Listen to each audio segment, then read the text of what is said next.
नमस्कार। Mega mind academy में आप सभी का स्वागत है। आज है 8 अप्रैल 2026 और हम लेकर आए हैं दिन की वो सारी बड़ी खबरें जो आपके एग्जाम के लिए बेहद जरूरी हैं। आज हम आरबीआई के बड़े फैसलों से लेकर भारत की तेज होती आर्थिक रफ्तार तक हर चीज को एकदम आसान भाषा में समझेंगे। तो आज के हमारे एजेंडे में क्या क्या है, देखिए। सबसे पहले हम आरबीआई की नई मॉनेटरी पॉलिसी पर नजर डालेंगे। फिर देखेंगे कि यूपीआई की ग्रोथ डिजिटल इंडिया के बारे में क्या बता रही है। इसके बाद देश की कुछ बड़ी परियोजनाओं जैसे कि राजस्थान रिफाइनरी और रिन्यूएबल एनर्जी में क्या चल रहा है उसे समझेंगे। और आखिर में हम भारत बांग्लादेश संबंधों और वियतनाम की पॉलिटिक्स में हुए एक बड़े बदलाव पर भी बात करेंगे। ये सारे टॉपिक्स एग्जाम के पॉइंट ऑफ व्यू से बहुत ही इंपॉर्टेंट है। चलिए शुरू करते हैं हमारे पहले और सबसे जरूरी सेक्शन से, आरबीआई के हालिया अपडेट्स। ये फैसले न सिर्फ देश की इकोनॉमी की दिशा तय करते हैं, बल्कि इनसे जुड़े सवाल आपको बैंकिंग एग्जाम्स में अक्सर देखने को मिलते हैं। तो सवाल ये उठता है कि आखिर आरबीआई को एनआरआई डिपॉजिट्स को लुभाने की जरूरत क्यों पड़ रही है? अचानक ऐसा क्या हुआ? चलिए इसके पीछे की वजह और आरबीआई के प्लान दोनों को समझते हैं। देखिए, रुपए की गिरती कीमत को संभालने के लिए आरबीआई अपना एक पुराना आजमाया हुआ तरीका वापस लाने पर सोच रहा है, और वो है एफसीएनआरबी डिपॉजिट स्कीम। हुआ ये है कि फिस्कल ईयर 2026 में एनआरआई डिपॉजिट्स में करीब 26% की बड़ी गिरावट आई है। अब ये फॉरेन एक्सचेंज रिजर्व्स के लिए एक चिंता की बात है, और बस इसी कमी को पूरा करने के लिए ये कदम उठाया जा रहा है। और एक बहुत ही इंटरेस्टिंग बात कि ये जो एफसीएनआरबी डिपॉजिट्स हैं, ये आते कहाँ से हैं? आपको जानकर हैरानी होगी कि 40% से भी ज्यादा डिपॉजिट अकेले यूएई से आता है। इससे पता चलता है कि गल्फ रीजन पर हमारी इकोनॉमी कितनी निर्भर है। और अब एमपीसी की बैठक से आई सबसे बड़ी खबर, जिसका सबको इंतजार था। रेपो रेट का क्या हुआ? तो फैसला ये है कि इसे 5.25% पर ही जस का तस रखा गया है। ये फैसला मॉनेटरी पॉलिसी कमेटी ने यूनानिमसली यानी कि सर्वसम्मति से लिया है, और ये लगातार दूसरी बार है जब रेट्स में कोई बदलाव नहीं किया गया। आरबीआई ने अपना स्टैंड न्यूट्रल रखा है, और इसकी बड़ी वजह है वेस्ट एशिया में चल रहा तनाव और कच्चे तेल की बढ़ती कीमतें। आरबीआई कोई रिस्क नहीं लेना चाहता। अब कई लोग सोच रहे होंगे कि ये रेपो रेट आखिर है क्या? देखिए, बिल्कुल आसान भाषा में समझिए। ये वो ब्याज दर है जिस पर आरबीआई देश के बाकी सभी बैंकों को लोन देता है। अगर रेपो रेट कम होता है तो बैंकों को सस्ता कर्ज मिलता है, और फिर वो हमें और आपको भी सस्ते लोन दे पाते हैं। ये मार्केट में मनी फ्लो को कंट्रोल करने का आरबीआई का सबसे बड़ा हथियार है। इसके बाद आता है एसडीएफ यानी स्टैंडिंग डिपॉजिट फैसिलिटी। इसे आप बैंकों के लिए एक सेफ लॉकर की तरह समझ सकते हैं। जब बैंकों के पास एक्स्ट्रा पैसा होता है तो वो उसे बिना किसी गारंटी के आरबीआई के पास पार्क कर सकते हैं, और इस पर उन्हें 5.00% का ब्याज भी मिलता है। और फिर आता है एमएसएफ, मार्जिनल स्टैंडिंग फैसिलिटी। ये बैंकों के लिए एक तरह की इमरजेंसी खिड़की है।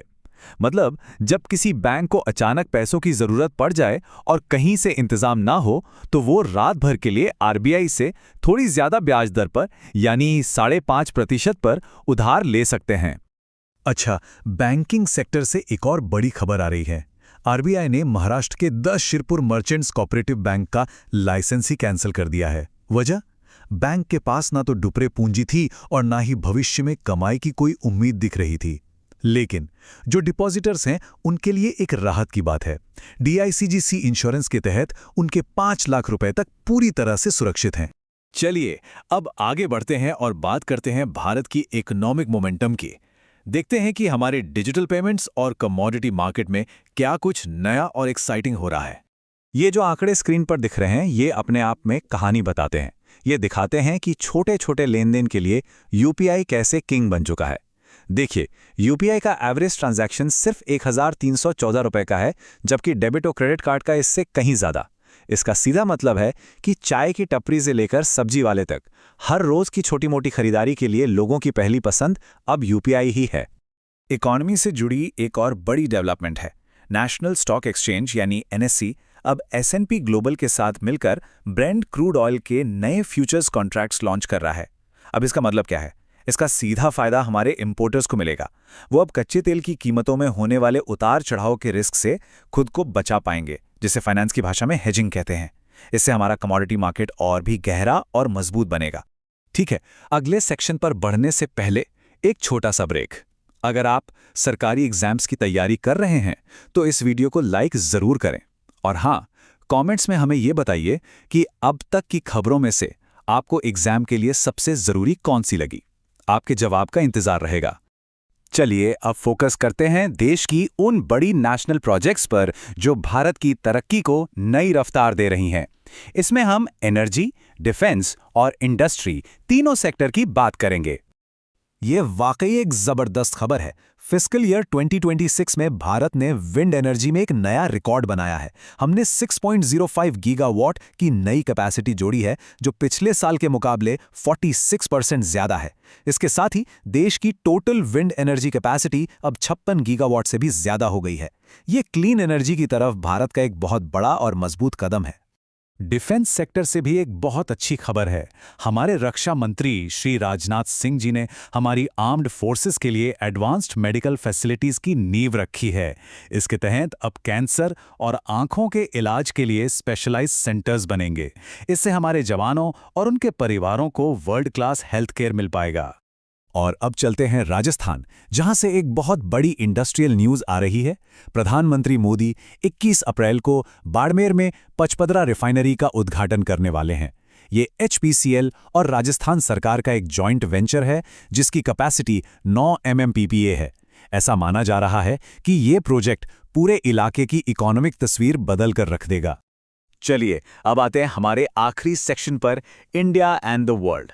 इसमें हम देखेंगे कि हमारे पड़ोस में और दुनिया भर में क्या जरूरी पॉलिटिकल डेवलपमेंट्स हो रही हैं। हाल ही में भारत और बांग्लादेश के बीच एक हाई लेवल मीटिंग हुई है। आपको पता ही है, बांग्लादेश साउथ एशिया में भारत के सबसे अहम पार्टनर्स में से एक है। इस मीटिंग में ट्रेड, टेक्नोलॉजी और कनेक्टिविटी जैसे कई मुद्दों पर आपसी सहयोग को और भी मजबूत करने पर जोर दिया गया। इंटरनेशनल पॉलिटिक्स में एक बड़ा फेरबदल वियतनाम में हुआ है। वहां तो लाम को देश का नया प्रेसिडेंट चुन लिया गया है। अब इंटरेस्टिंग बात यह है कि वो पहले से ही कम्युनिस्ट पार्टी के जनरल सेक्रेटरी भी हैं। इसका मतलब अब देश के 2 सबसे ताकतवर पद एक ही इंसान के हाथ में आ गए हैं। तो चलिए आज की सारी बड़ी खबरों को फटाफट रिकैप करते हैं। हमने देखा RBI की सधी हुई मॉनेटरी पॉलिसी, हमने देखी डिजिटल पेमेंट्स की जबरदस्त ग्रोथ, देश रिन्यूएबल एनर्जी और इंफ्रास्ट्रक्चर में बड़े कदम उठा रहा है, और साथ ही दुनिया का पॉलिटिकल लैंडस्केप भी लगातार बदल रहा है। ये हैं आज के की टेकअवेज। ये सभी डेवलपमेंट्स दिखाती हैं कि भारत की आर्थिक और राजनीतिक दिशा कितनी तेजी से बदल रही है, और एग्जाम्स के लिए इन बदलावों पर नजर रखना बहुत जरूरी है। तो ऐसे ही रोजाना और डिटेल्ड करंट अफेयर्स एनालिसिस के लिए मेगा माइंड एकेडमी को सब्सक्राइब करना बिल्कुल मत भूलिएगा। कल फिर मिलेंगे दिन की नई बड़ी खबरों के साथ।